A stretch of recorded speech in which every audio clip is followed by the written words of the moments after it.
नमस्कार मित्रों, डॉक्टर संजीव भानावत के चैनल में आपका हार्दिक स्वागत, अभिनंदन। एक मुलाकात कार्यक्रम में आज हम आपकी मुलाकात करा रहे हैं प्रदेश के वरिष्ठ छायाकार, फोटो आर्टिस्ट महेश स्वामी से। महेश जी, स्वागत है आपका हमारे इस कार्यक्रम में। Sir, thank you so much. जी जी।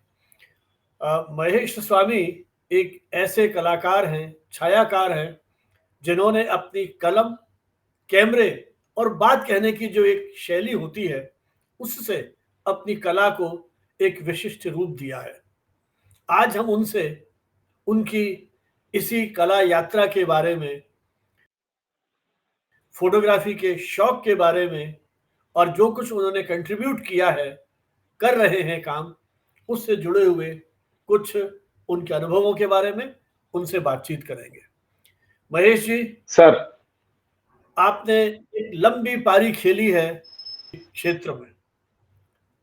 जी सर। आपको मैं अभी कुछ पुराने दौर में ले जाना चाहूं कि आपका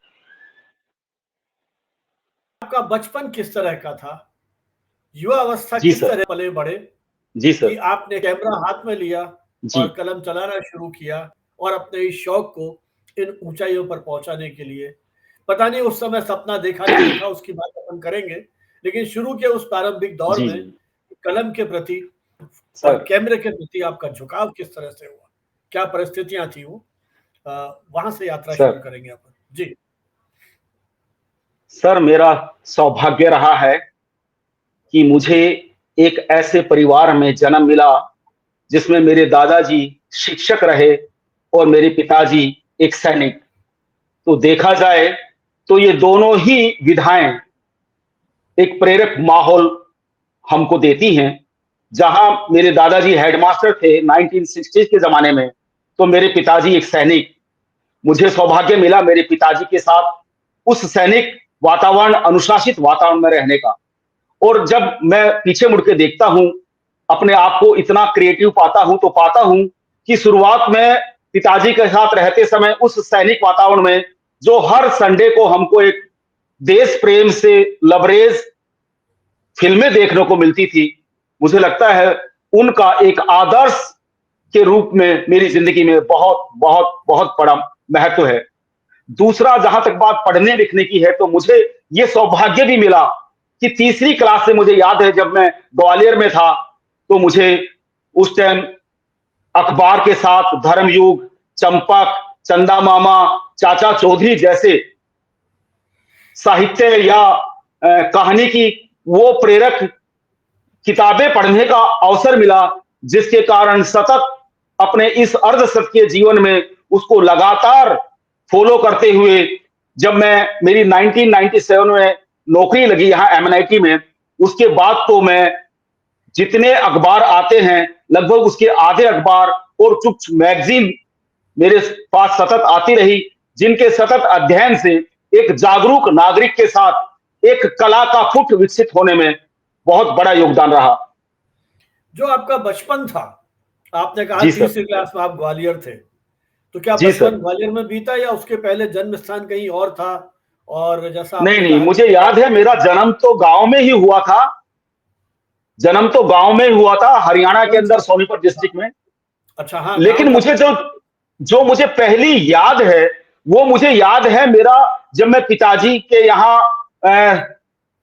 ग्वालियर के अंदर उनके साथ सरकारी क्वार्टर में रहता था। और सरकारी सरकारी नहीं बल्कि जो सेना की बस होती है उसके अंदर मैं स्कूल जाया करता था। तो पहली याद मुझे मेरे बचपन की वहां से है। लेकिन महेश जी, जैसा आपने कहा कि एक सैनिक परिवार में आपने जन्म लिया, एक जी वहां सर। का उस कठोर अनुशासन का आपके जीवन पर प्रभाव पड़ा जी और जी जी। सारा वातावरण, जैसे सेना की बस, उसमें स्कूल जाना, पिताजी को देखा, जैसा आपने कहा कि वो देशभक्तिपूर्ण फिल्मों को आपने देखा। यस क्या सर। कारण है कि उन फिल्मों को देख करके फोटोग्राफी का जुनून शायद अप्रत्यक्ष रूप से आपके मन में रहा हो, लेकिन जब पिताजी सेना में, माहौल सेना का, अनुशासन, तो आपके मन में कहीं यह ख्याल नहीं आया कि मैं भी पिता की तरह से सेना में भर्ती होकर के राष्ट्र की रक्षा के लिए अपने जीवन का बलिदान करूं। बिल्कुल। और सच मानिए, ये हर सैनिक पुत्र के पहला जहन में यही आता है कि मेरे पिताजी की तरह मैं भी एक सैनिक बनूं। और निश्चित तौर पे पहला मेरे दिमाग में यही विचार था। जब 11वीं पास करने के बाद पिलानी से अलवर में मैं पहला एग्जाम देने गया था, तो वहां पे मेरा सब कुछ पास करने के बाद में लास्ट एग्जाम था मेडिकल का। उसमें मेरे नाक की हड्डी बढ़ी हुई थी और मेरे को ब्रिगेडियर ने यह आश्वस्त किया था कि तुम्हारा स्कूल का रिकॉर्ड बहुत अच्छा है, तुम्हारी फिटनेस बहुत अच्छी है, तो बच्चा अगले महीने हम जयपुर में कैंप लगाने जा रहे हैं। आप जोधपुर सैनिक हॉस्पिटल में अपने पिताजी के साथ जाके इस नाक का ऑपरेशन करा के आ जाइए और तुम्हारा 100% हो जाएगा।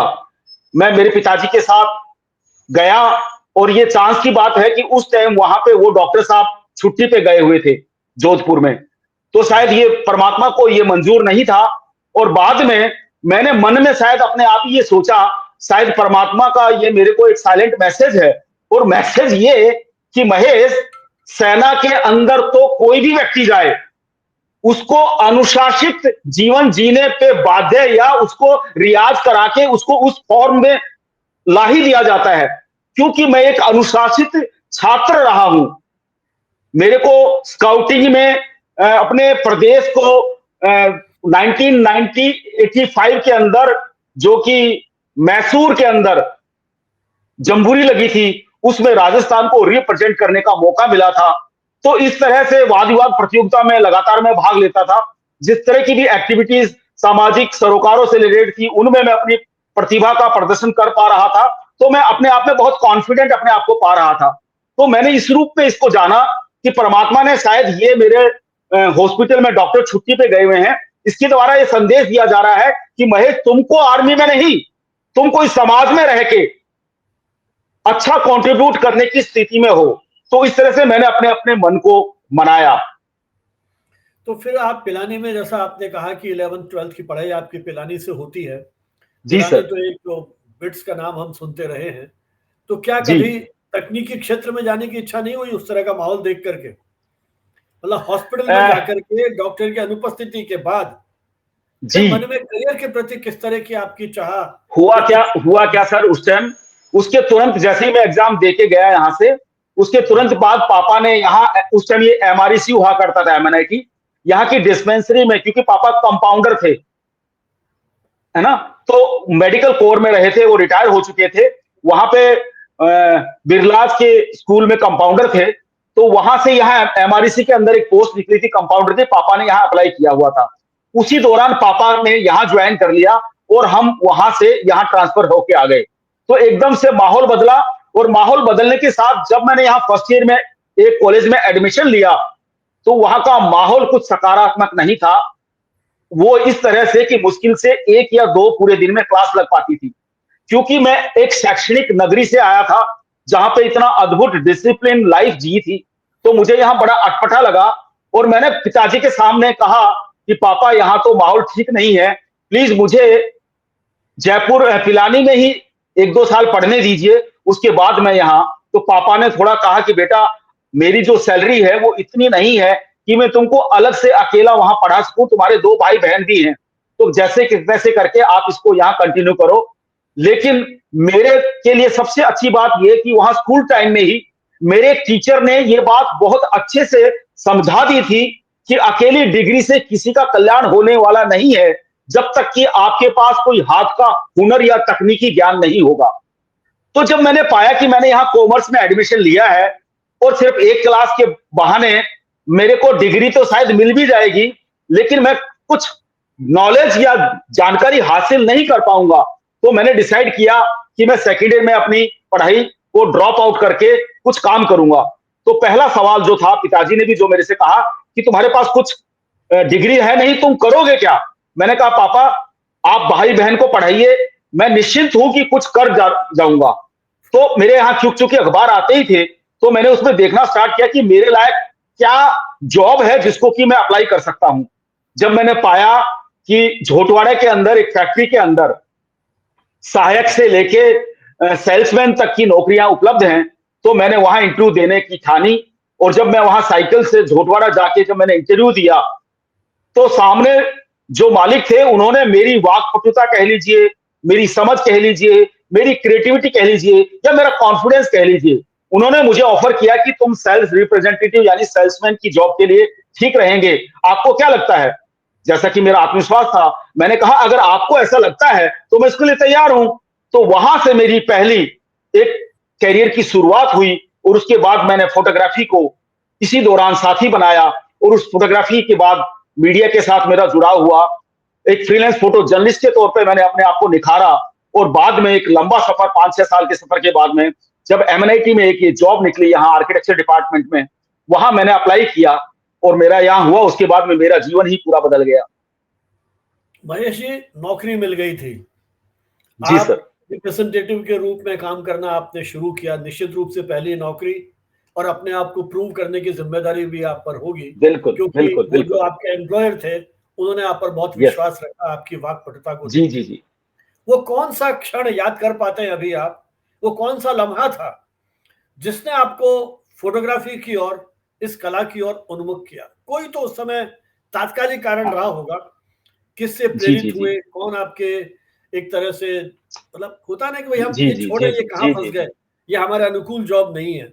और कितने हाँ समय हाँ बाद, हाँ। कितने साल आपने वो नौकरी की और फिर फोटोग्राफी का जो पैशन है आपको वो होता है? मैंने मैंने सर वो नौकरी लगातार 5-6 साल की और मेरे जो ओनर थे वो बाय प्रोफेशन इंजीनियर थे और उनका पिलानी से ताल्लुकात इस रूप में था कि उन्होंने बिट्स पिलानी से इंजीनियरिंग की थी।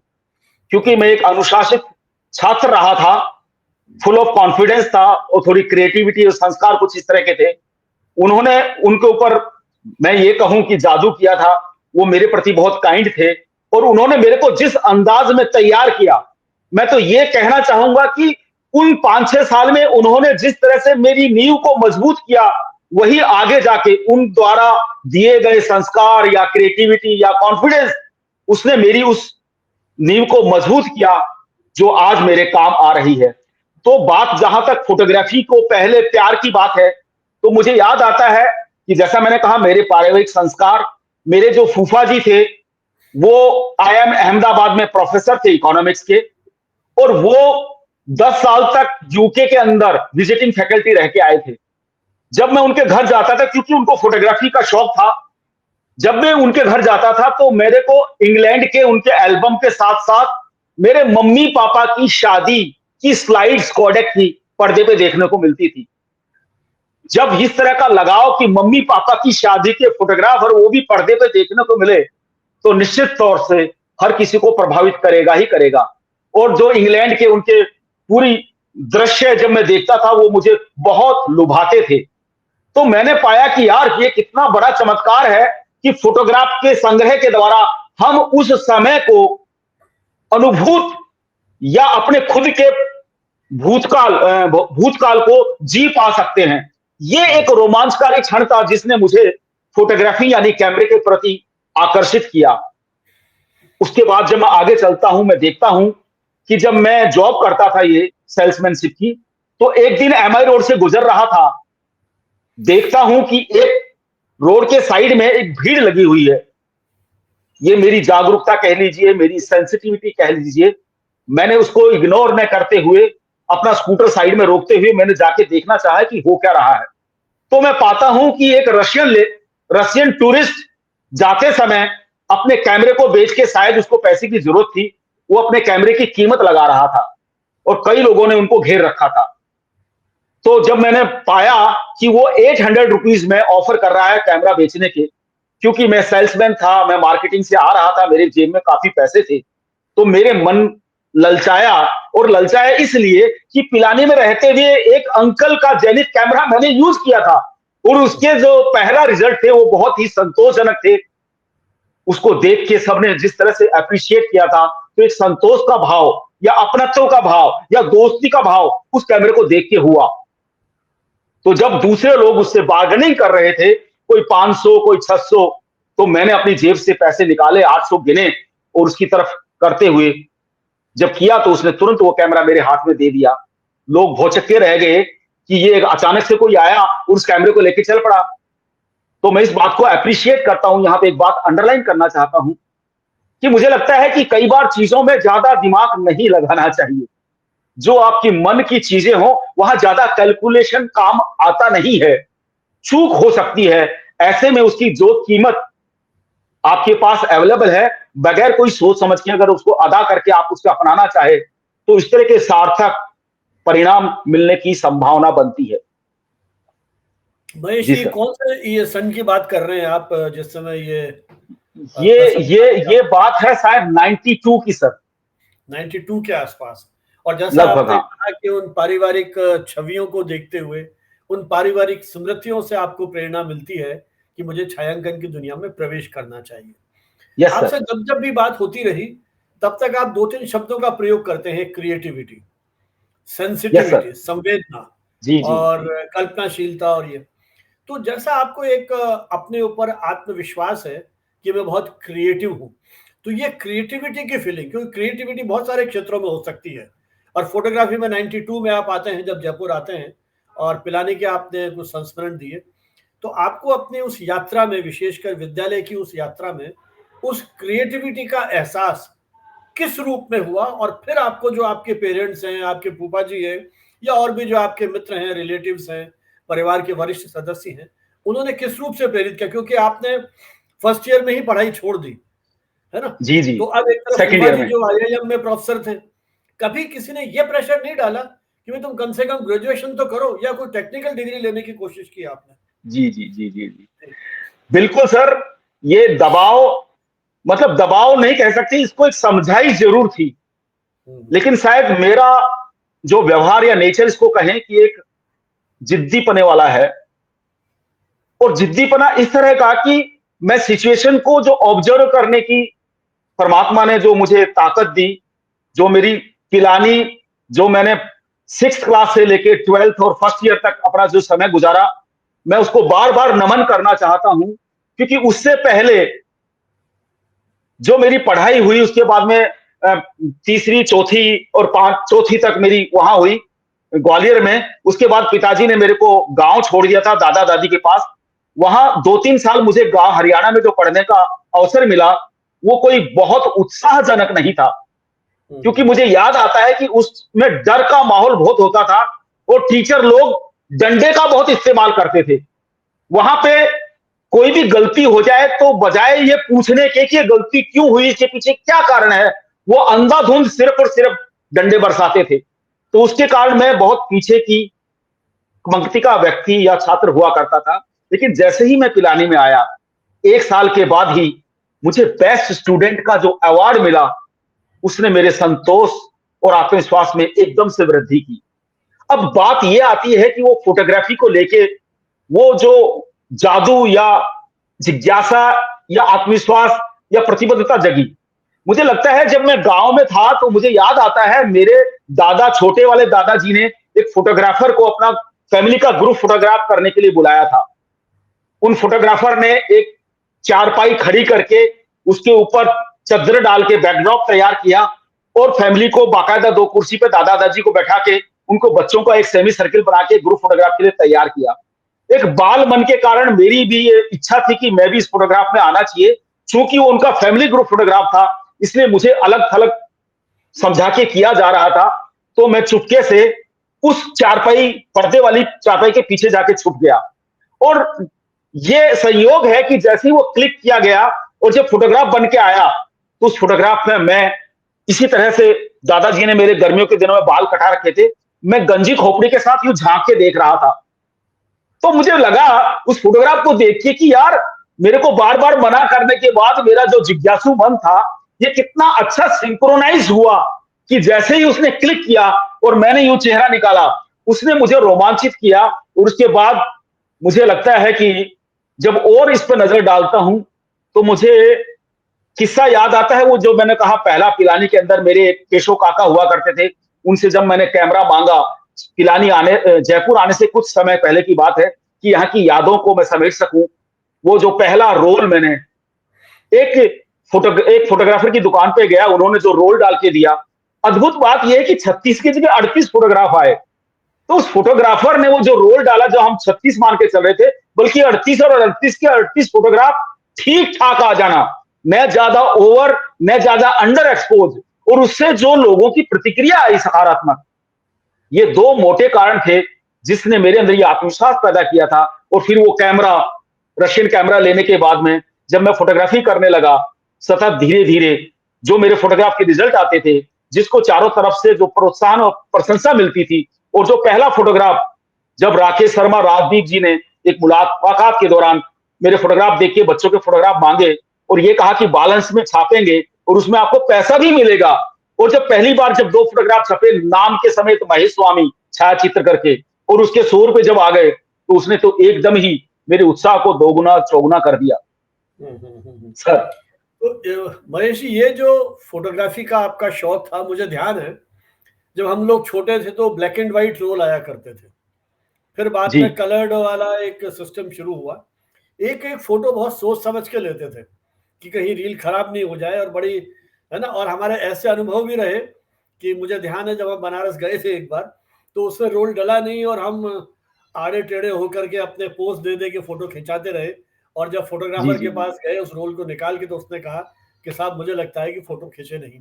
ऐसे बहुत सारे लम्हे रहे, लेकिन आपको जब जब भी मैं देखता पढ़ता रहा, आपकी बातें सुनता रहा, तो आप अक्सर एक बात कहते हैं कि कला में बात आंख की और संवेदना की और शिल्प की होती है। तो आप ये जो संवेदना की आपकी फीलिंग है, ये कैसे, किस तरह से जागृत हुई, और इस विचार को कैसे जन्म लिया जिसमें आप हमेशा अपनी आंख की दृष्टि की बात करते हैं, संवेदना की बात करते हैं, सृजनात्मकता की बात करते हैं फोटोग्राफी के संदर्भ में, जबकि आपने कोई औपचारिक प्रशिक्षण किसी संस्थान में जाकर के नहीं लिया, खुद सारी बिल्कुल अपने आप बिल्कुल, चीजें आप सीखे हैं। कुछ वर्कशॉप जरूर अटेंड किए मैंने बीच में। जी हाँ, तो हाँ, उस हाँ यात्रा को या वो जो आपका बिल्कुल। अनुभव रहा, कुछ वो साझा करें।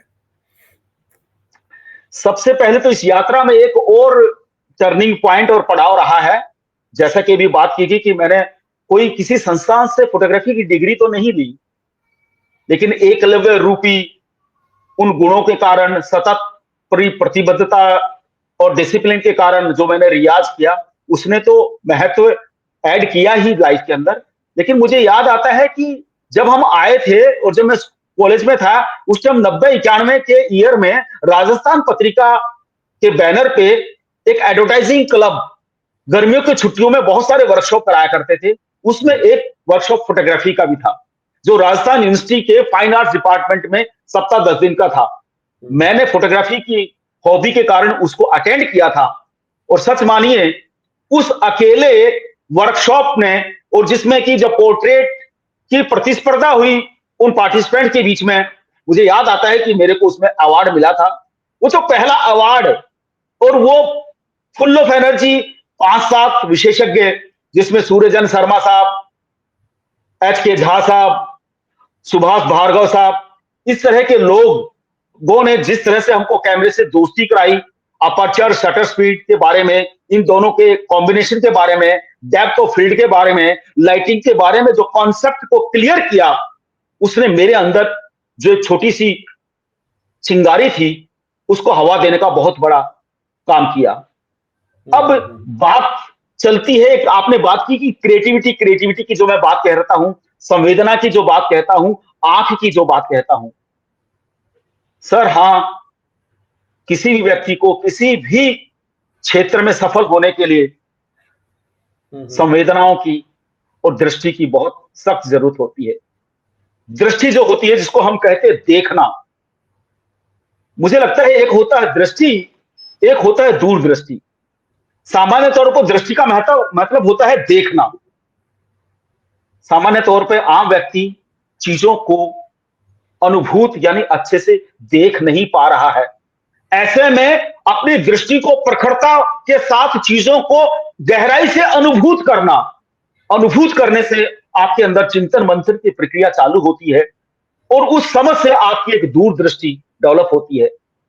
मुझे को सौभाग्य मिला कि कैमरे को साथी बनाने के बाद में जिस जिस ऑब्जेक्ट और सब्जेक्ट को मैंने फोकस किया, और जब मैंने उसको साथ लगातार संवाद किया, तो उसकी विशेषताओं से अवगत कराते हुए इस प्रोसेस ने मुझे थोड़ा सा समझदार बनाया।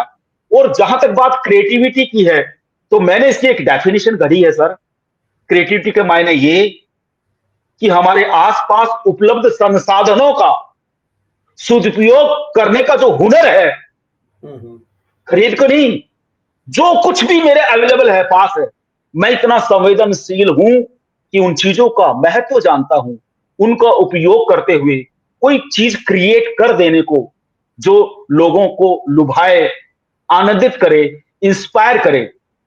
सीमित जो भी संसाधन आपके पास अवेलेबल है, अगर इतनी संवेदनशीलता और समझ आपके अंदर आ जाती है कि उनका सदुपयोग कर कुछ एक रचना पैदा कर दे, उसमें क्रिएट कर दे, क्रिएशन कर दे, मेरे ख्याल में इसको क्रिएटिविटी कहते हैं। और इसी के साथ एक बहुत रोचक किस्सा और साझा करना चाहता हूं। जब हम पिलानी से जयपुर आए तो मेरे एक अंकल आंटी हमसे मिलने आए जयपुर, क्योंकि मैं उस टाइम जॉब करता था, करने लगा कर दिया था, तो क्या बिजी बहुत रहता था सुबह से शाम तक, मुझे सैटरडे संडे को भी टाइम नहीं मिलता था। तो मम्मी कई बार मेरे कपड़े, मैंने मना कर रखा था कि आज तक भी मेरे कपड़े मैं खुद ही धोता हूं, क्योंकि उसका जो आनंद है कपड़े धोने का, इसको भी मैं एक क्रिएटिव तरीका काम मान के चलता हूं, बहुत आनंद मिलता है। तो मेरी मम्मी अक्सर मेरे कपड़ों में से कोई एक दो जोड़ी कपड़े धो देती थी, इस कारण कि आज तो संडे हो गया, इसको टाइम नहीं मिलेगा, कम से कम। लेकिन मेरा कपड़े धोने का टाइम रात को 10 से 12 होता था। जब मैं कपड़े धोने बैठता था तो मैं देखता था, अरे मेरे 2 कपड़े तो है नहीं इसके अंदर। तो मम्मी से पूछता था, मम्मी कहती बेटा मैंने धो दिए हैं। तो उन कपड़ों से बाहर से उठा के वापस लाके भिगो के उनको वापस से धोता था, उनको डिमोराइज करने के लिए कि आगे से आप ऐसी कोशिश मत करना। इसमें एक और घटना है कि जो अंकल आंटी आए थे, तो मेरे रूम में मेरे बेड पे मेरे अंकल जी सो रहे थे। जब मैं अपने कपड़े लेने गया तो मैंने देखा उनकी चप्पलें बहुत गंदी हैं। साफ सफाई का मुझे शुरू से बहुत एटिकेट्स के साथ थोड़ी सी ट्रेनिंग मेरे को मिली है, तो मुझे मुझे वो अच्छा नहीं लगा। और सबसे पहले मैंने उनकी चप्पलें उठाई, हवाई चप्पलें, वो बाथरूम में लेके गया, उनको गीला किया, उनको खूब साबुन लगाया और उनको साइड में रख दिया, इस सोच के साथ कि पहले 1 घंटा जब लगेगा तब तक इसका मैल मैल वो हो गल चुका होगा, और बाद में, और वैसा ही किया। कपड़े धोने के बाद में उनको जब ब्रश से रगड़ के धोने लगा तो सारी गंदगी पानी में बह गई और वो अपने असली स्वरूप में आके खिलखिलाने लगे। अब मैंने देखा कि रात को कहीं बाई चांस वो पेशाब करने के लिए उठे और उनके पैर गीले नहीं हो जाए, तो उसको सुखा के मैंने वो चप्पल रखी, कपड़े धो के मैं बाहर जाके सो गया। अब सुबह क्या देखता हूं कि घर में बहुत हलचल है और मेरे को भी उठाया गया उस हलचल में कि भाई तुमने अपने अंकल की चप्पल देखी क्या? मैंने कहा हाँ हाँ देखी। बोले बताओ यार, मिल नहीं रही है। वो अपने बेड पे बैठे हुए हैं, नीचे चप्पलें रखी हुई हैं और मुझे कहा जा रहा है कि इनकी चप्पल गायब है, चप्पल नहीं मिल रही है। जब मैंने कहा कि ये चप्पल आपकी है, तो वो आश्चर्यचकित होकर कहने लगे नहीं नहीं नहीं, मैं मेरी चप्पल की बात कर रहा हूं। तो मैंने जब पूरी कहानी सुनाई तो एक अलग संतोष और सम्मान का भाव पैदा हुआ उनके मन में भी कि ये बच्चा कितना क्रिएटिव है और कितना संवेदनशील है और कितना कर्मठ और क्रिएटिव है कि इसने उन गंदी चप्पलों को इस रूप में निखार दिया। तो ये एक घटना है जो अक्सर मुझे इंस्पायर करती है। मुझे लगता है महेश जी, आप में शायद जिस तरह की आपने बात की, तो 2-3 जो विशेषताएं आपके व्यक्तित्व की है। दृढ़ निश्चय, जो कह दिया, सर, निश्चय कर लिया, उसको करना ही है। ये नहीं कि जी प्रकार जी, कितनी ही बाधाएं आ जाए, पक्का सफलता पक्का, विफलता की बात बाद की है। फिर एक जी जी जी, डिसीजन मेकिंग का जो एक क्षमता होती है कि आप किस यस समय सर, तुरंत निर्णय लेने की, क्योंकि जिस तरह के आपके जीवन में पड़ाव आए, वहां शायद ये निर्णय बिल्कुल, लेने की शक्ति ही थी जिसने आपको आगे बढ़ाया या कुछ नए अनुभव जी, दिए। दोनों ही तरह की स्थितियां हो सकती है। महेश जी, बिल्कुल, आपने एक फोटोग्राफी की दुनिया में, विशेषकर राजस्थान में, एक विशेष पहल की है और मुझे लगता है कि इस तरह के प्रयोग शायद या तो हुए नहीं है, हुए भी होंगे तो बहुत कम होंगे। फोटो एग्जीबिशंस लगाना विषय केंद्रित, यस। ये विचार कैसा आया? अब तक आप करीब मेरे ख्याल 21 वर्कशॉप्स कर चुके हैं हाँ, मैं और 22वीं एग्जीबिशन अभी 18 तारीख को लेके आ रहा 22वीं हूँ अगस्त आपके में। 18 अगस्त 2025 से है, जी जी जी, जो आपने जी एक जी तरह जी, से अपने मेंटर प्रोफेसर आई के भट्ट जी को समर्पित की है, उनके व्यक्तित्व कृतित्व पर है। बिल्कुल बिल्कुल तो बिल्कुल, ये जो आप पिछले करीब 2.5 दशक हो गए जब 22वीं वर्कशॉप है, और हर साल आप ये फोटोग्राफी डे जो आता है 19 अगस्त, उसकी पूर्व संध्या पर या उस दिन इसका आयोजन 19 होता अगस्त की पूर्व संध्या पे, यस है। सर, हाँ, तो ये जो बिल्कुल, आपने एक अपने आप में एक संकल्प लिया, और देखिए एग्जीबिशन लगाना जवाहर कला केंद्र में या अन्य किसी कला दीर्घा में कोई छोटी चुनौती नहीं है। फोटोज खींचना, फोटो की फ्रेम बनवाना, किराए देना, ये सारी चीजें, तो क्या कहीं से स्पॉन्सरशिप लेते हैं? मतलब विचार कैसा आया, परिवार का क्या सपोर्ट मिला? क्योंकि यहाँ तो खर्चे ही जी खर्चे हैं। सर, जी सर, क्या कभी ऐसा जी भी सर, जी हुआ सर। कोई एग्जीबिशन आपकी कोई फोटो बिक गई हो वहां, उससे प्रेरणा मिली हो? मतलब वो जो आपका दौर है, और इसी के जी, साथ एक जी। जुड़ा हुआ सवाल जो अपनी बातचीत में बताइएगा, इन 21-22 वर्कशॉप में कौन सी ऐसी वर्कशॉप है जो आपके दिल के सबसे ज्यादा करीब है? यूं तो जो क्रिएटर है, सर्जक है, उसके लिए हर एग्जीबिशन का अपना महत्व है, लेकिन कभी होता है ना किसी साहित्यकार को वो रचना बहुत अच्छी लगती है ना? किसी शिक्षक को अपना एक व्याख्यान बहुत अच्छा लगता है। ऐसे ही वो कोई एग्जीबिशन जो आपको बहुत जी, जी, जी, प्रेरित जी, जी, करती है, जिसके साथ आप मानसिक जुड़ाव महसूस करते हैं? जी। जी, जी। नहीं, ये तो दूसरा सवाल रह गया, पहले वाला निकल गया। पहला वो आपकी जो फोटोग्राफी के एग्जीबिशन की यात्रा है, उस पर हाँ, केंद्रित है। देखिए सर, ये जो फोटो प्रदर्शनियों का जो कारवां है, अपने पढ़ने-लिखने के शौक के कारण मैं शुरू से ही, जैसे मैंने कहा, पढ़ने-लिखने का शौक रहा, तो मैं फ़िल्मी पत्रिकाओं के साथ में फ़ोटोग्राफ़ी की मैगज़ीन भी मँगाता था या खरीदता था।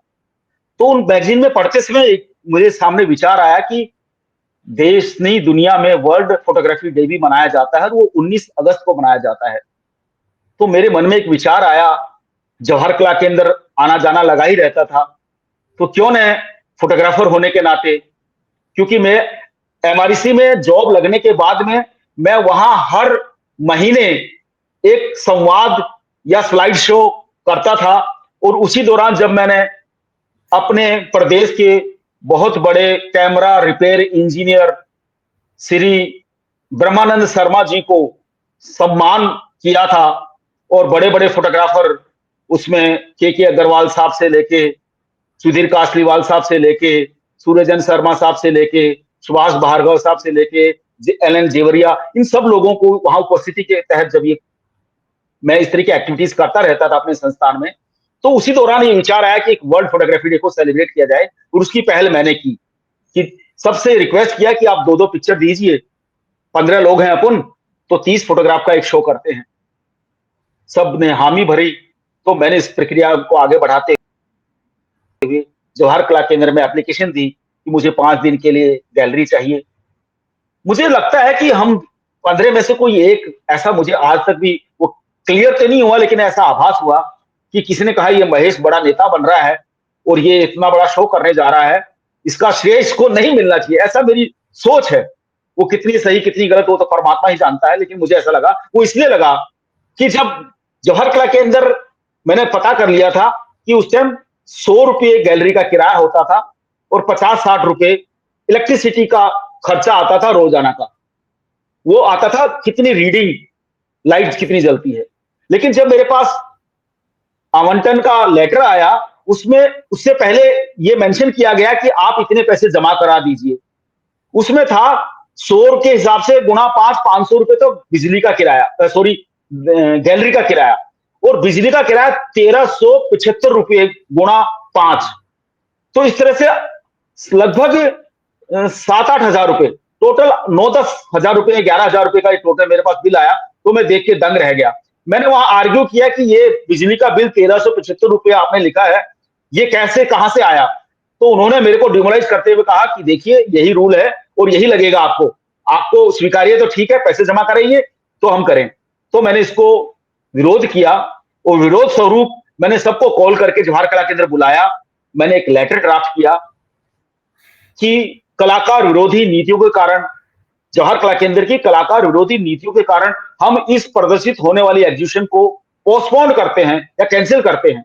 और मैं क्योंकि फोटो जर्नलिस्ट था, पेपर मैगजीन में मैंने 6-7 अखबारों में दिया, और 5 अखबारों ने इसको फ्रंट लीड स्टोरी बना दिया। ये तो एक वो बात हुई। खैर, लेकिन परमात्मा काइंड बहुत है। जब अगले साल अगस्त का महीना आने वाला था, तो उन्होंने मेरे को, क्योंकि किसी विचार को जब आप मरने नहीं देते ना, सतत उसका पीछा करते हैं, तो कहते हैं आवश्यकता आविष्कार की जननी है।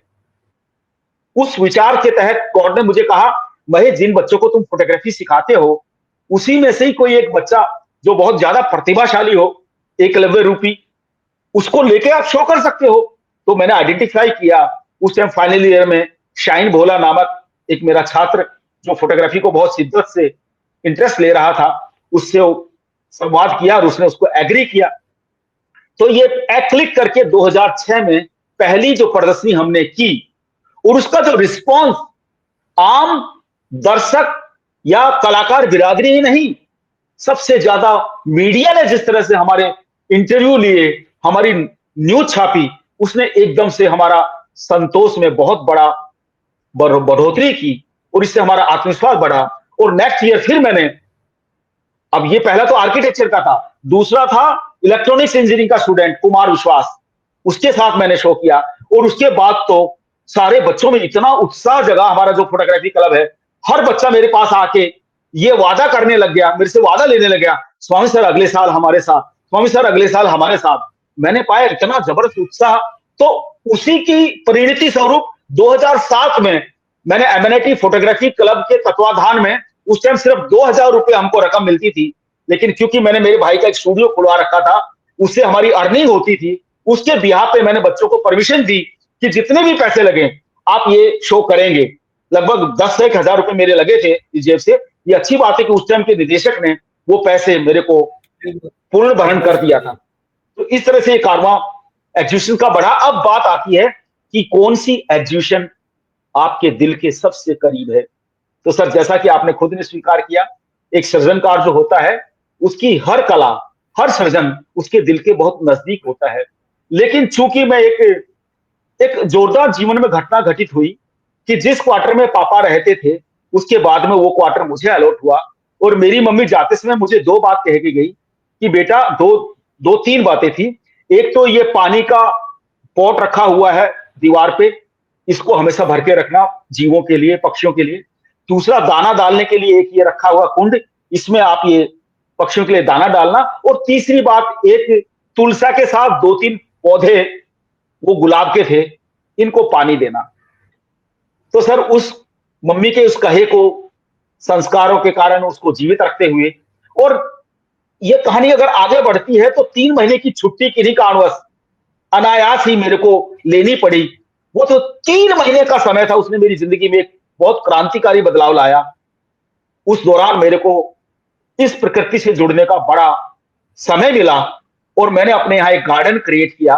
2000, ये बात है 14 की। उस प्रकृति के संवाद ने धीरे धीरे मेरे कैमरे का जो फोकस है वो व्यक्ति से हटा के पेड़ पौधों के ऊपर लेके गया।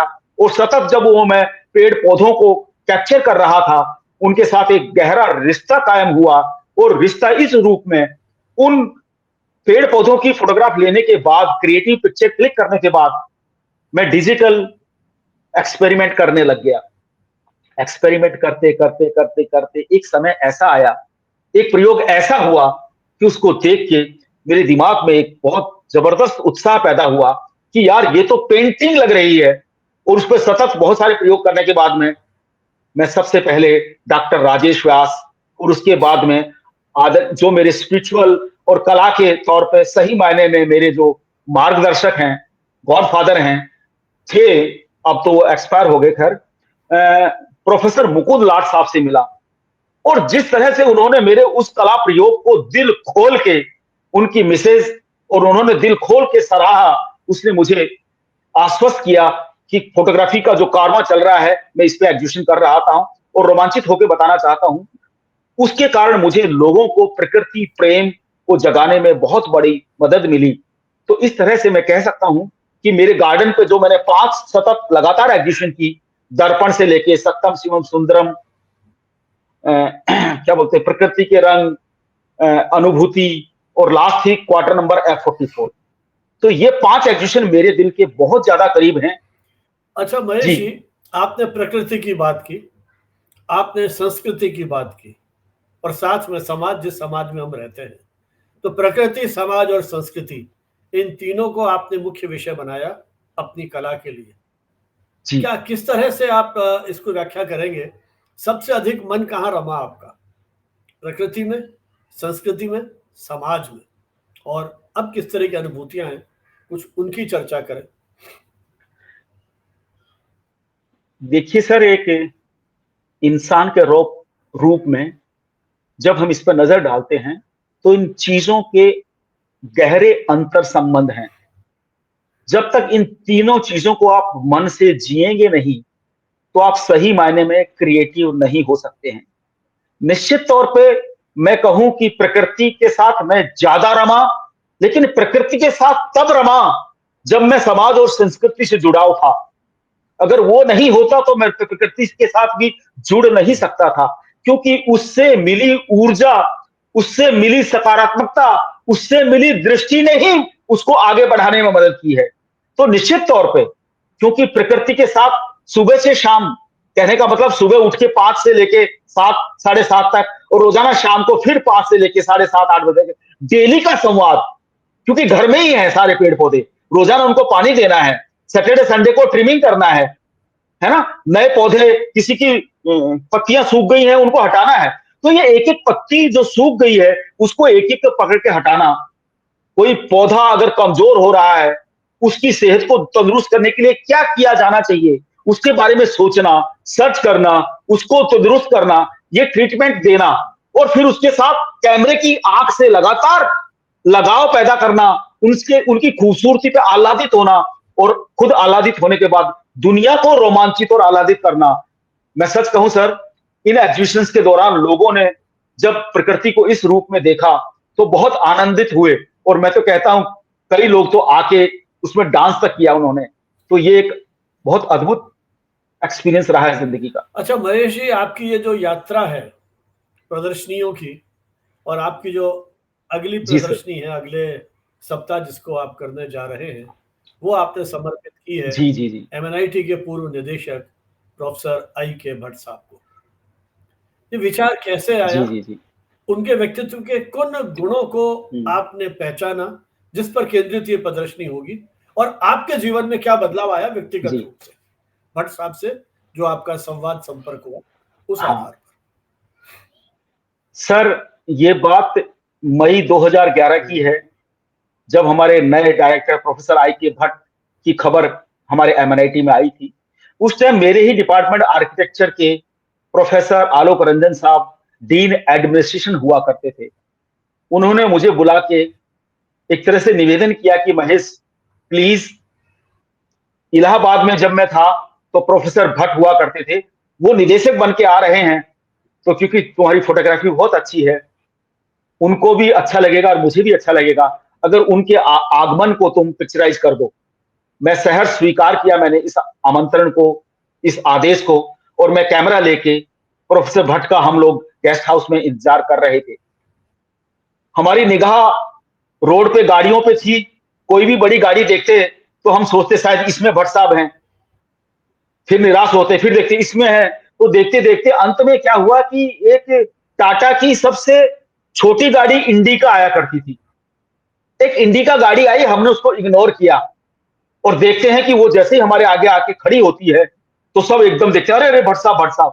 कहने का मतलब सबसे छोटी गाड़ी में से इतना बड़े व्यक्तित्व जब निकलते हैं, और जिस सादगी के साथ कुर्ते पजामे में निकलते ही वो लोगों के साथ संवाद स्थापित कर लेते हैं, चेहरे पे वो अद्भुत आभा मंडल, तो उसको मैंने जैसे ही पिक्चराइज करना स्टार्ट किया अपने कैमरे के द्वारा, और लगातार फिर वो जब एडमिनिस्ट्रेटिव ब्लॉक जाते हैं अपने ऑफिस में, बाहर मालवीय जी की मूर्ति लगी होती है, उनके सामने जाके नमन करते हैं सम्मान स्वरूप, और फिर ऊपर जाके लोगों के गले मिलते हैं, और उनका जाते ही स्टार्ट हो गया कि वो मीटिंगों का दौर सुबह से लेके शाम तक, और वो उनका ऊर्जा इतनी फ्लो हो रही थी, मैं बता नहीं सकता सर।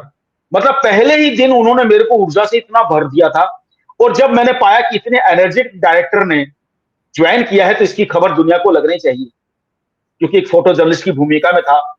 मैंने उनके पीएस साहब को कहा कि सर का बायोडाटा निकालिए, उन्होंने नेट से बायोडाटा निकाल के दिया, और फिर मैंने सर को कहा कि सर मैंने एक न्यूज बनाई है, मैं इसको जरा वहां देना चाहता हूं, फोटोग्राफ तो मेरे पास है ही।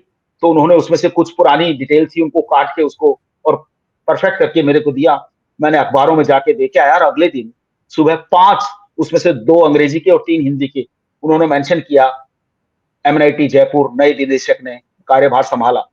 और वो कटिंग लेके जब पहले अगले दिन में सुबह जब गेस्ट हाउस गया, सर के साथ जो संवाद स्थापित हुआ, उसने एक अद्भुत संतोष से भरा, और उसके बाद लगातार, अगर मैं ये कहूं तो गलत नहीं होगा, परछाई की तरह उनके जाने तक एक कैमरे के साथ, मैजिक टूल के साथ मैं उनके साथ रहा। और ये अतिशयोक्ति नहीं होगी, जिस तरह से उन्होंने मुझे मेरी कला को प्रोत्साहन दिया, सम्मान दिया, और सम्मान इस रूप में, मेरी एक एग्जीबिशन जवाहर कला केंद्र में चल रही थी और उसका अंतिम दिन था। मैं रोजाना सर को याद दिला रहा था, क्योंकि सर अपने आप में 20-20 घंटे, माफ करना, 18-18 घंटे काम करते थे, बहुत बिजी रहते थे। तो एक दिन देखता हूं शाम को 5:30-6 बजे वो मेरी गैलरी में अचानक एंट्री लेते हैं। मैं हक्का बक्का रह गया। मैंने कहा सर आप मुझे बोल तो देते। बोला नहीं नहीं महेश, ऐसा था, बिटिया आई हुई थी, उनको बाजार जाना था, तो गाड़ी तो मैंने उनके साथ भेज दी, और मैंने कहा आज महेश की एग्जीबिशन का आखिरी दिन है, मैं पैदल पैदल टहलते हुए आ गया। ये बात मेरे को इतनी गहरे तक छुई कि इससे ज्यादा कुछ, एक एक एक जो आपकी संस्थान का सर्व सबसे बड़ा अधिकारी है, वो एक इतने छोटे, क्योंकि मैं पद में कोई बहुत बड़ा उसमें नहीं हूं सर, मैं टीचर भी नहीं हूं, मैं प्रोफेसर नहीं हूं, मैं डीन नहीं हूं, है, एक टेक्निकल स्टाफ को इतना सम्मान देना, तो ये जो चीजें थी उन्होंने मुझ पर बहुत गहरा असर डाला। और अक्सर जब भी मैं घर जाता था, वो हमेशा कई बार लंच, कई बार डिनर तक करा के, और उनके साथ जो उन्होंने परमिशन दी संवाद करने की, उसने मेरे को इतना उत्साह बढ़ाया। और मैं ये कहना चाहता हूं, जीवन में मुख्य तौर से मेरी जिंदगी में 3 लोगों ने बहुत बड़ा प्रभाव छोड़ा है। उसमें पहला व्यक्ति थे ललित मोदी, दूसरे प्रोफेसर आई के भट्ट, और तीसरे अभी भी हैं, वो हैं मिस्टर नरेंद्र मोदी। जब इस एग्जीबिशन का मेरे विचार इसलिए आया सर, क्योंकि मुझे लेखन का भी शौक है। नरेंद्र मोदी मेरे प्रेरणा स्रोत हैं आज के दिन। तो मैं मन में आया कि मैं जो लेख लिखता हूं, इतने खुले दिल से लिखता हूं। मैंने पाया कि जब मैं कंपाइल कर रहा था कि मोदी साहब पे ही मैंने खूब सारे आर्टिकल लिख दिए हैं। तो अपनी उस संतोष के लिए कि जो मैं लेख लिख रहा हूं और लोगों ने इतना अप्रिशिएट किया है, तो मैं मोदी साहब के बर्थडे को सेलिब्रेट करना चाहता हूं उन पर लिखे लेखों को। तो वो एग्जीबिशन इस तरह से पिछले सितंबर में निकल के आई थी। तो जब मैंने पाया कि मोदी साहब पे मैंने कहा प्रेरणा पुरुष नरेंद्र मोदी, तो मुझे जहन में आया कि मोदी साहब से पहले तो मेरे जो डायरेक्टर रहे हैं प्रोफेसर आई के भट्ट, और वो मेरे ही अकेले के प्रेरणा स्रोत नहीं है, कितने ही लोगों को किस किस रूप में प्रेरित करके आज के दिन आईआईटी एनआईटी तक के डायरेक्टर तक बने हुए हैं, और एआईसीटी के वाइस प्रेसिडेंट बने, यहां से निकले हैं। तो इतने लोगों को उन्होंने प्रेरित किया है, तो मुझे एक एग्जीबिशन उन पे ही करनी चाहिए। और जब ये विचार आया, जब मैं डायरेक्टर सर से फोन पे बात कर रहा था, और जब मेरे मजाकिया अंदाज में, माफ करना, मैं जब ये बात कह रहा था कि सॉरी सर, मुझे पहले एग्जीबिशन आप पे करनी चाहिए थी, और आपसे पहले मैं मोदी साहब पे कर दिया, उनसे पहले आप पे होनी चाहिए थी। तो सर ने कहा मैं कोई इतना महान व्यक्ति नहीं हूं महेश, जो तुम मुझ पर एग्जीबिशन की सोच रहे हो। मैंने कहा सर माफ कीजिएगा, जो जानते हैं वो अच्छे से जानते हैं आप कितने बड़े प्रेरक साबित हस्ती हैं, और जिनको नहीं पता है, मैं उन लोगों को रोमांचित करने के लिए एग्जीबिशन कर रहा हूं कि वो सब जान पाए कि मेरे एमएनआईटी के कार्यकाल में 2011 से 2016 का जो समय है वो कितना प्रेरक, और कितना प्रेरक, 5 साल बनाम 50 साल बनाम 5 साल, सब लोग इस बात को मानते हैं कि जितने डेवलपमेंट 50 साल में नहीं हुए पिछले, वो अकेले ये प्रेरक व्यक्तित्व प्रोफेसर आई के भट्ट साहब वैल्यू ऐड करके गए हैं एमएनआईटी को। इसको दूसरे शब्दों में अगर मैं कहना चाहूं कि मैं अपने आप को अप्रिशिएट करना चाह रहा हूं कि मैं उस मैजिक टूल के साथ उस समय का गवाह रहा हूं। आप लोग भी मेरे साथ आनंदित शामिल होइए इस रूप में। उसको, उस बात को मेंशन करने के लिए ये प्रेरणा पुरुष, प्रेरणा के पर्याय प्रोफेसर इंद्र कृष्ण भट्ट 18 से 26 अगस्त तक जवाहर कला केंद्र में करने जा रहा हूं, जिसको लेके मैं बहुत उत्साहित हूं। चलिए, बहुत अच्छा प्रयोग है, और मुझे लगता है कि एक उदाहरण है कि किस तरह से आप ऐसे व्यक्तियों के लिए जिनसे आप बहुत प्रभावित हुए हैं, जिनका व्यक्तित्व बहुत प्रेरक है और बहुत सरलता, साधारण उनका व्यवहार, लेकिन बिल्कुल। एक मूल्यों के प्रति जो उनकी प्रतिबद्धता है, जो उनका सौम्य व्यवहार है हर यस सर। व्यक्ति के प्रति, बिना ये देखे कि वो डीन है हर या एक व्यक्ति के प्रति। सामान्य कर्मचारी है, सबके प्रति उस तरह का लगाव, जी जी जी। ऐसे व्यक्तित्व जो है वो अपने आप में अद्भुत हैं। तो हम बधाई देते हैं, शुभकामनाएं हैं आपके इस जी सर। प्रयोग के लिए। लेकिन महेश थैंक जी, यू अब सर। जिस तरह से आपने फोटोग्राफी शुरू की उस रील की दुनिया में, और अब आ गया है डिजिटल फोटोग्राफी का दौर, हालांकि आपने उसके भी प्रयोग किए हैं, लेकिन आप किस तरह से आप सारे जी उस जी। परिवेश को व्याख्यायित करते हैं सोशल मीडिया के दौर में फोटोग्राफी की जो अंतरात्मा है, फोटोग्राफी के साथ जो आप सेंसिटिविटी की बात करते हैं, क्योंकि मुझे याद है आप इसी प्रेरित होकर के जिस तरह से आपने एग्जीबिशंस की, और आप ही की प्रेरणा से ही एक तरह से, और बल्कि मैं तो कहता हूँ आपने स्पॉन्सर किए थे, हमने हमारे डिपार्टमेंट में मेरे सेवा काल के दौरान 3 एग्जीबिशन किए मेरे भाई के स्टूडियो हैं। ने, बेसिकली मेरे भाई का जो स्टूडियो था उसी ने हाँ, स्पॉन्सर मतलब वो एक किए। तरह से भाई है या आप हैं, वो जी, सब आपने ही स्पॉन्सर किए थे, और वो बिल्कुल, सारी बिल्कुल, प्रेरणा बिल्कुल। उसके पीछे। जी, जी, जी। और सिटी वर्सेस सेंसिटिविटी, अब मुझे ध्यान है, उसका शीर्षक दिया था, यस, तो यस। 3-3 वर्कशॉप भी की। तो वो एक अपनी अलग तरह की यात्रा थी, कई फोटोग्राफर भी तैयार हुए उसके माध्यम से। तामीर अंजुम ने तो नेशनल लेवल पर अपनी पहचान बनाई है, हिमांशु व्यास जी उसमें थे, आप उसमें आए। तो खैर वो अपनी एक पुरानी स्मृतियां हैं, लेकिन आज के इस दौर में जब हर व्यक्ति फोटोग्राफर होता चला जा रहा है, तो उसकी जो कला की बात करते हैं, फोटोग्राफी की जो अंतरात्मा की बात करते हैं, उसको हम कैसे सहेज पाएंगे, या जिस तरह से आज के दौर में क्या क्या फोटोग्राफी को लेकर के आप महसूस करते हैं? सर, डिजिटल का इन्वेंशन होने के बाद इसको सेलिब्रेट करने के लिए भी मैंने एक एग्जीबिशन किया था, आपको बिल्कुल। ध्यान होगा, तीसरी आंख। और उसमें सब्जेक्ट सिर्फ व्यक्ति के साथ और उसके हाथ में कैमरा, इसी को मैंने फोकस किया था।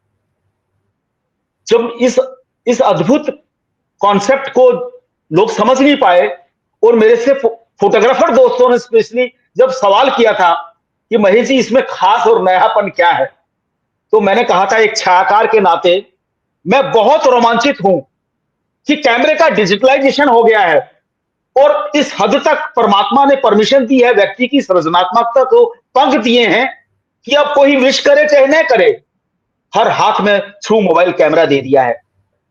समझने और देखने वाली बात यह कि फोटोग्राफी देखने की कला है, और कहा गया है जैसा हम देखते हैं वैसा है हम विचारते हैं, और जैसा हम विचारते हैं वैसा ही हमारा व्यक्तित्व बन जाया करता है। बिल्कुल। इस दिशा में आप पाएंगे कि जो मैंने नाम दिया है कैमरे को मैजिक टूल, ये मैजिक टूल प्रत्येक व्यक्ति को जो इस कैमरे को श्रद्धा और सम्मान के साथ यूज करेगा, इस्तेमाल करेगा, उसकी जिंदगी में बहुत बड़ा रचनात्मक बदलाव लाने की क्षमता रखता है। बिल्कुल, बहुत अच्छी बात कही आपने। आप पाएंगे बिल्कुल। सर, क्योंकि सर आप स्वयं कैमरा अनुरागी रहे हैं, और मैं इस बात को भी पूरे सम्मान के साथ रेखांकित करना चाहूंगा कि ये महेश स्वामी जो आपके सामने बैठे हैं, आपने भी लगभग 1 दशक तक लगातार मेरे को अपने सेमिनार कॉन्फ्रेंस में प्रतिभागी बनाते हुए मेरे जीवन में जो आपने संतोष का भाव पैदा किया, मेरे को लगातार एप्रिशिएट करने का भाव पैदा किया, और मैं याद करता हूं कि हर आपकी उस सेमिनार कॉन्फ्रेंस या वर्कशॉप के बाद आपका जो एक अंदाज हुआ करता था सबको सबको धन्यवाद देने का, उसमें आप महेश स्वामी को कभी नहीं भूलते थे। मेरी क्रिएटिविटी को, मेरी प्रतिबद्धता को, मेरे अनुशासन को, मेरा हर प्रत्येक व्यक्ति को कैमरे में लेने की जो विधा थी, उसको रोमांचित करने का जो भाव था, उसको जिस खुले दिल से आप एप्रिशिएट करते थे, मैं सच मानिए उसका भी बहुत बड़ा योगदान है महेश स्वामी को क्रिएटिव बनाने में। बिल्कुल, मुझे याद है वो 94 का वर्ष जब अपन यस ने सर।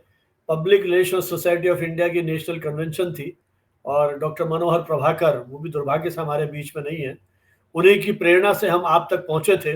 और आपने फिर जिस तरह की फोटोग्राफी की, लगातार चर्चाएं होती रही अपनी, और एक दशक क्या, मुझे तो लगता है बहुत बिल्कुल। लंबे समय तक आप जुड़े रहे, जब तक कि आपने व्यावसायिक स्तर पर फोटोग्राफी को एक तरह से नहीं छोड़ा था, किसी न किसी रूप में जुड़े रहे। अच्छा महेश जी, आपके जीवन का वो मूल मंत्र क्या है जो आप चाहते हैं कि जो और युवा हैं वो भी उसको अपनाएं? उसके लिए तो सबसे कुछ। अहम जो मैंने अपनी जिंदगी के अनुभव से पाया है सर, वो पाया है कि स्थिति कैसी भी हो, आप धैर्य के साथ, अनुशासन के साथ कितने पॉजिटिव रह सकते हैं। सच मानिए, आपका जो ये पॉजिटिव एटीट्यूड है, ये हर बाधा को सरल करने की ताकत रखता है। मैं आज के युवा को सिर्फ एक बात कहना चाहता हूं, इस कैमरे का आप इस रूप में उपयोग कीजिए कि ये कैमरा जो मोबाइल में कैमरा है इसको आप कम मत आंकिए, क्योंकि जैसा मैंने कहा कैमरा देखने की कला है। तो ये कैमरा थ्रू मोबाइल भी आपको बेहतर अच्छा देखने में मददगार साबित हो सकता है और ये एक शिक्षक की भूमिका में आपकी दृष्टि को दूरदृष्टि में तब्दील करते हुए आपको एक बेहतर इंसान बनाने में बहुत बड़ी भूमिका निभा सकता है। तो लोगों को अक्सर जो मैं बातचीत में पाया है और अक्सर मेरे स्टूडेंट भी पहला सवाल यही करते हैं कि स्वामी सर सबसे बढ़िया कैमरा कौन सा है। ये हर व्यक्ति का सवाल हो सकता है। 27 साल पहले की और आज की ये बात मैं सबको समझाना चाहता हूं कि अवेलेबल जो मेरे हाथ में कैमरा है, चाहे वो कोई भी है, चाहे वो मोबाइल कैमरा क्यों ना, प्रत्येक व्यक्ति के लिए वो सर्वश्रेष्ठ कैमरा है। वो इसी तरह से चाहे मेरे मम्मी पापा अनपढ़ हों, बावजूद उसके किसी के पिताजी कितने बड़े प्रोफेसर हों, मेरे लिए मेरे मम्मी पापा मेरे लिए सर्वश्रेष्ठ हैं। उपलब्ध जो चीजें होती हैं उन्हीं के साथ पूरे श्रद्धा भाव और अनुशासन के साथ जब आप रियाज करते हैं तो आपको वो वहां पहुंचा दिया करते हैं, बस नियमित अनुशासन के साथ। आपको एक कहावत है, करत करत अभ्यास के जड़मत हो सुजान, रसरी आवत जात के शिल पर करत निशान। ये दोहा मैं बार बार सभी के साथ साझा करना चाहता हूं।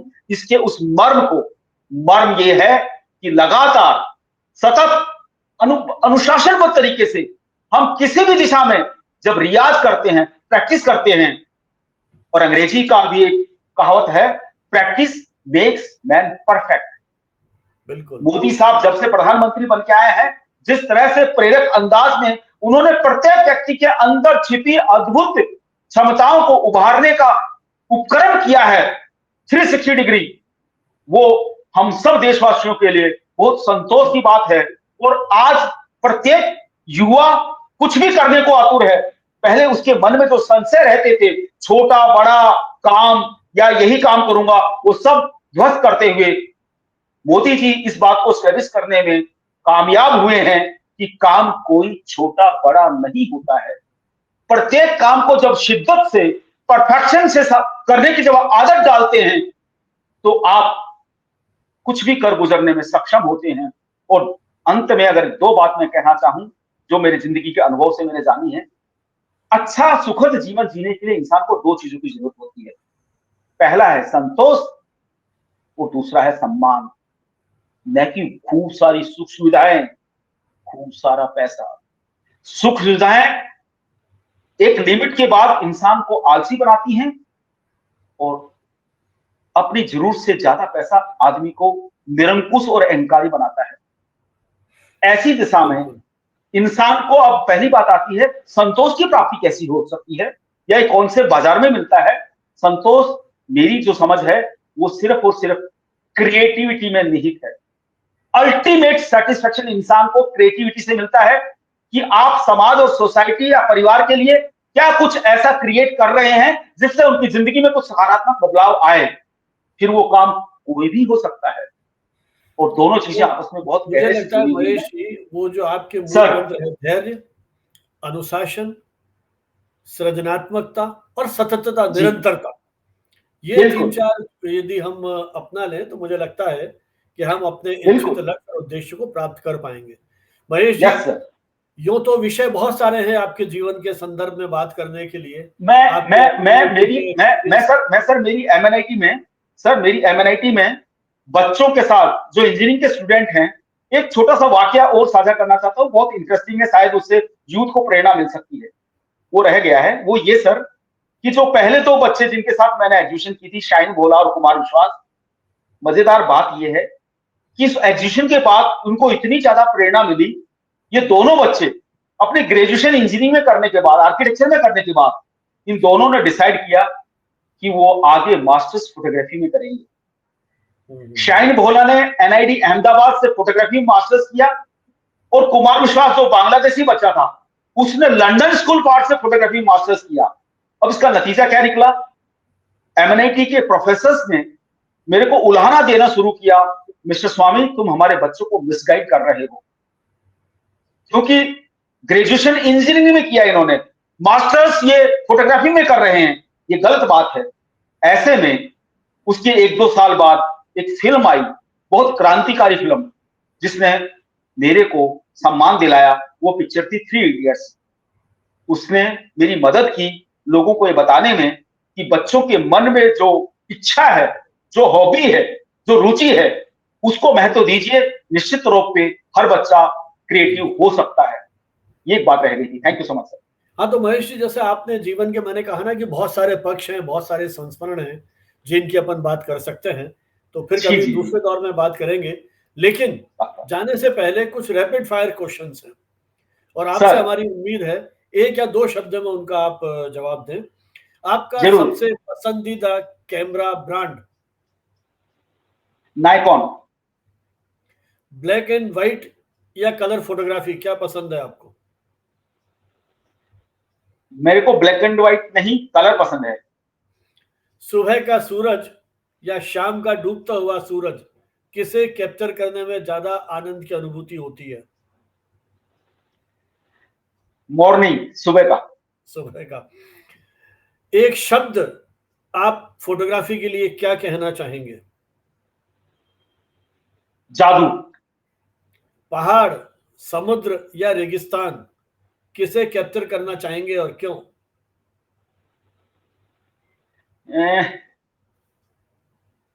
समुद्र करना चाहूंगा। हम्म, उसकी जो अनंत गहराइयां हैं, उसमें उछलने उठने वाले जो ज्वार हैं, उसके साथ सनसेट या सनराइज है, उसका जो रिफ्लेक्शन है, उसके अंदर जो नाव है, इतनी सारी लगातार जो गतिविधियां हैं, वो शायद मुख्य कारण है। आपने बहुत लोगों की तस्वीरें खींची हैं, कई फिल्म स्टार्स की तस्वीरें खींची, कई क्रिकेट खिलाड़ियों की फोटोज खींची। कोई ऐसी शख्सियत जिसकी फोटो लेने की इच्छा आपके मन में अभी तक है, वो ख्वाब पूरा नहीं हुआ है, करना चाहते हैं? मोदी साहब की सर। फिल्म हस्ती को तो बहुत सारी मैंने ली हैं, फिल्म जी हस्तियों की जी। बहुत सारी ली हैं। हाँ, वही इसमें मैंने एक कहा। बात और जोड़ना चाहूंगा। हम्म, जयप्रकाश चौकसे साहब को जब मैंने फोटोग्राफ क्लिक करके दिया था, उन्होंने एक कॉम्प्लीमेंट दिया था। उसने मेरे को अंदर बहुत बड़े आत्मविश्वास की वृद्धि की। वो था, Maheswami, I have a fear and would like to avoid Maheswami because he can photograph your naked soul with all its ugliness. वाह सब वाह, बहुत सुंदर। सर। अच्छा महेश जी, चाय या कॉफी? एडिटिंग टेबल पर जब आप एडिट करते हैं फोटो, क्या लेना पसंद करते हैं? Coffee coffee coffee. कॉफी। यदि आपके हाथ में कैमरा नहीं होता तो आप क्या होते? नहीं होता तो मैं लेखक होता नेचुरली, वो जो अभी इस दिशा में बढ़ ही रहा हूं मैं। आपकी सबसे कीमती तस्वीर किसकी खींची थी और क्यों महसूस हो रहा है आपको कि सबसे महत्वपूर्ण तस्वीर वही है? सबसे कीमती पिक्चर वो कह सकता हूं कि जब मेरा एमआरईसी के अंदर अपॉइंटमेंट हुआ, उससे पहले मेरे संस्थान के जो टेक्निकल मिनिस्टर थे, ललित किशोर चतुर्वेदी साहब, जिनका इंटरव्यू मैं एक पत्रकार दोस्त के साथ गया था, और वो उनको इंटरव्यू देना छोड़ के मेरे को पोज देने लग गए थे। और एक इतनी अद्भुत सुंदर तस्वीर मैंने खींची थी। उनके पीछे गणेश जी के ताम्र पत्र लगे हुए थे।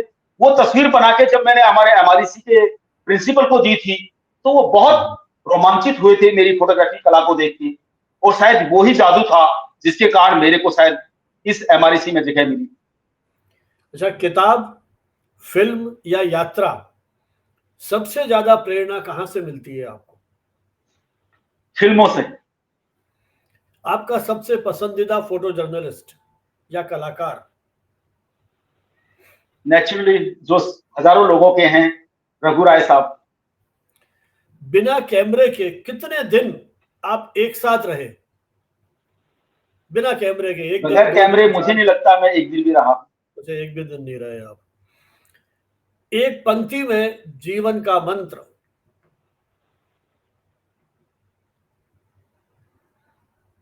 सदा सच्चे रहिए, सदा सत्य रहिए अपने प्रति। ईमानदार रहिए, यही हर स्थिति में। यदि कैमरा बोल पाता तो आपको क्या कहता? कैमरा अगर मेरे से संवाद करेगा तो निश्चित तौर पे कैमरा मुझसे बहुत खुश होता और वो कहता कीप इट अप महेश। अच्छा, क्या फोटो खींचते खींचते कभी खुद भी आ गए फोटो में, फ्रेम में? वो तो अब मोबाइल कैमरा आने के बाद सेल्फी का दौर रहा अच्छा है, पहले तो ऐसी कोई पॉसिबिलिटी थी नहीं सर। जी। फोटो खींचते समय सबसे विचित्र रिक्वेस्ट कभी कोई मिली हो, याद हो आपको? हम्म, ऐसा नहीं। विचित्र तो नहीं, लेकिन एक रोमांचकारी, ये कहें कि जैसा कि मेरा स्वभाव है कि मैं लगातार लोगों की फोटोग्राफ करते रहता हूँ। सुबह सुबह मॉर्निंग वॉक में एक प्रोफेसर गुजर रहे थे, मैंने उनका फोटोग्राफ क्लिक करके एक सप्ताह भर बाद दिया, तो उनका जो कॉम्प्लीमेंट था वो बहुत ही रोचक और बहुत प्रेरक था। वो था, महेश, उस फोटोग्राफ जो तुमने मेरे को दिया है उसको मैं रोजाना देखता हूँ, यार तुम बहुत बड़े जादूगर हो, खुद से मोहब्बत करना सिखा देते हो। वाह, प्लीज मुझे अच्छा दिखाइए। ये रिक्वेस्ट कितनी बार मिली होगी आपको, सुनी होगी आपने फोटो खींचते समय? अच्छा दिखाइए, हम्म, मैं परमात्मा की मुझ में मेहर रही है कि मैंने लोगों को बहुत अच्छा दिखाया है, तो कभी इसकी जरूरत नहीं पड़ी कि बिल्कुल। अच्छा दिखाइए। उनको ये विश्वास होता था कि महेश जो फोटोग्राफ खींचेगा वो खूबसूरत होने वाली है। ज्यादा समय किसमें लगता है, फोटो खींचने में या फोटो एडिटिंग में? अह, खींचने से पहले जो उसके साथ संवाद होता है वो ज्यादा समय लेती है। बारिश में कैमरा, रोमांस या रिस्क? रोमांस। कोई मजेदार किस्सा फोटोग्राफी का जो एक यादगार बन गया हो, जो सुना दिए उनसे अलग? हम्म, यादगार किस्सा अगर मैं याद करना चाहूं तो मुझे याद आता है, अभी कल परसों मैंने उस पर स्टोरी भी लिखा था, कि मुझे ज्ञात हुआ कि WTP का उद्घाटन, एक वो क्या बोलते हैं, स्टोन रखा जा रहा है, नींव भराई जिसको कहते हैं, और उसके लिए शाहरुख खान आ रहे हैं। मैं शाहरुख खान का बहुत बड़ा फैन रहा हूं, तो मेरी इच्छा हुई कि उस इवेंट को मैं कैप्चर करूं। मेरी क्रिएटिविटी ने मुझे ये ताकत दी कि मैं पता कर पाया और मैं बगैर इनविटेशन के वहां तक पहुंच पाया। और मैं सिर्फ पहुंच पाया, मैं लगातार उस 2 घंटे के प्रोग्राम के 10 रोल क्लिक किए, 10 रोल, और तुरंत 2 घंटे के अंदर, 3 घंटे के अंदर मैं उसके एल्बम तक क्रिएट करके लाके अनूप भरतरिया साहब को मैंने गिफ्ट किया, जिससे उन्होंने रोमांचित होते हुए मुझे 3 एल्बम के लिए और कहा, और उस एल्बम के लिए कहा कि मैं सीधे रामबाग जा रहा हूं महेश, ये एल्बम मैं शाहरुख खान को भेंट करने जा रहा हूं।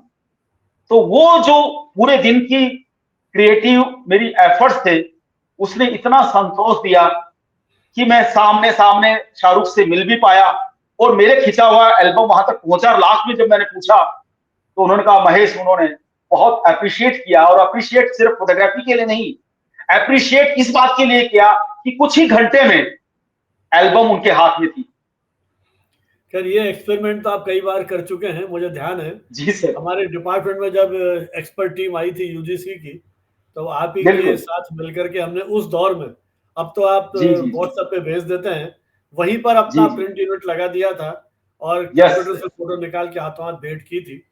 लेकिन मुझे बिल्कुल। याद आ रहा है कि वो शाहरुख खान की जो फोटो खींची थी आपने, फिर शायद आप शाहरुख खान को कहीं देने गए थे और उनके साथ उनका बेटा जी भी था, और वो चकरा गया कि जी। ये कैसे आपको जानता है, ऐसा कुछ प्रसंग आपने बताया था। अरे हाँ हाँ हाँ हाँ, ऐसा वो कुछ क्रिकेट याद मैच के दौरान की बात है। जब मैं है? उनकी फोटोग्राफ देने गया, उससे पहले मैच में वो प्रियंका प्रियंका चोपड़ा के साथ आए थे, वो फोटोग्राफ शायद मैं दे रहा था तब, ऐसा कुछ था। हाँ, कुछ बताया था आपने, जी मुझे याद है। जी अच्छा जी जी। महेश जी, आपकी जिंदगी पर कोई फिल्म बने तो उसका टाइटल क्या रखना चाहेंगे?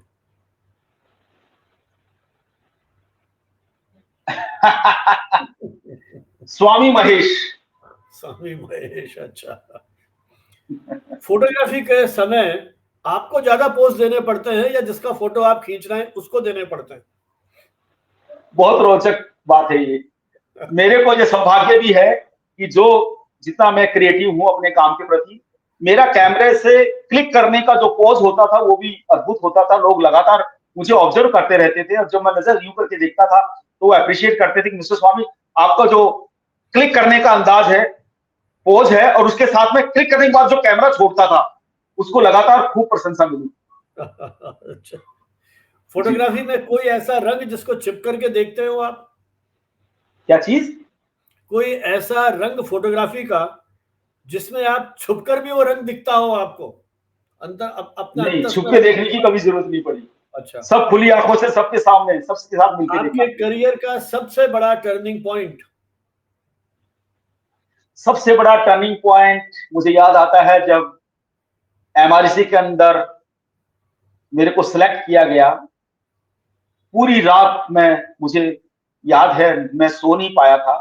एक एक व्यक्ति को ढूंढ ढूंढ के उनको थैंक यू बोल रहा था। वो थैंक यू इसलिए कि मेरी प्रतिबद्धता, मेरी डिसिप्लिन, मेरी क्रिएटिविटी के कारण सतत लोगों का मुझे आशीर्वाद मिला था। लगातार सतत लोग ये कहते थे तुमको महेश और अच्छी जगह होना चाहिए, और मैं हमेशा उनको थैंक यू बोलता था कि निश्चित तौर पे आज नहीं तो कल मैं पहुंच जाऊंगा आप लोगों के आशीर्वाद से।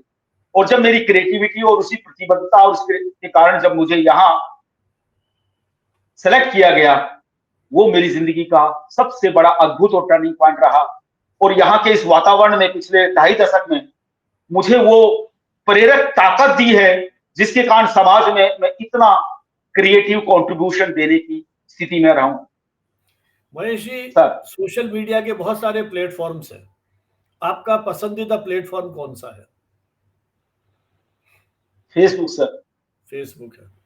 चलिए, मुझे लगता है कि जिस तरह से आपने जवाब दिए वो भी वैसे ही शानदार है जैसे आपकी तस्वीरें जो आप खींचते हैं। आपसे बहुत सर, सारी बातें हुई, बहुत सारी बातें छूट भी गई, लेकिन समय की अपनी सीमाएं हैं। बस हम तो यही चाहते हैं कि आपकी ये सृजनात्मक यात्रा फोटोग्राफी की इसी तरह चलती रहे, और आप अपने आस पड़ोस को, अपने परिवेश को, अपने मित्रों को, अपने परिजनों को इसी प्रकार फोटोग्राफी के माध्यम से उत्साहित करते रहें, उन्हें मुस्कुराने का मौका दें। और हम तो अक्सर कई बार कहते हैं, जब आप फोटोग्राफ खींचते समय कहते हैं स्माइल, वो कुछ सेकंड की स्माइल यदि जीवन भर की मुस्कान बन जाए तो जीवन कितना आनंदमय और खुशमय हो जाए। इसलिए बहुत बहुत शुभकामनाएं आपके लिए। और जो हमारे दर्शक इस कार्यक्रम को देख रहे हैं, उनसे हमारा अनुरोध कि उन्हें ये कार्यक्रम कैसा लगा, ये बातचीत कैसे लगी, किस तरह से उनको प्रेरणा मिली, ये सब हमारे कमेंट बॉक्स में लिख करके हमें बताएं। हमारे इस यूट्यूब चैनल को सब्सक्राइब करें। ये जो हमारी पूरी यात्रा है, इसके हमारे साथ सहभागी बने। भाई महेश जी को एक बार पुनः बहुत बहुत बधाई, शुभकामनाएं। जय हिंद, जय Bharat. Thank you so much sir. Thank you आप, सर, थैंक यू। मैं बार बार इस बात को रेखांकित करता हूं सर, भानवा सर, जिस अंदाज में इस सोशल मीडिया के द्वारा इसका रचनात्मक उपयोग करते हुए युवाओं को प्रोत्साहित और क्रिएटिव बना रहे हैं, ये बहुत अद्भुत योगदान है आपका। और मैं सबको ये कहना चाहता हूं कि रिटायरमेंट के बाद आप अपने अनुभवों के साथ कितनी क्रिएटिव भूमिका में हो सकते हैं, उसका ज्वलंत और साक्षात उदाहरण आदरणीय भानवा साहब हैं। हमारी सबकी शुभकामनाएं हैं, आप सतत इसी तरह से क्रिएटिव बने रहें। Thank you so much. Thank you, thank you sir ji.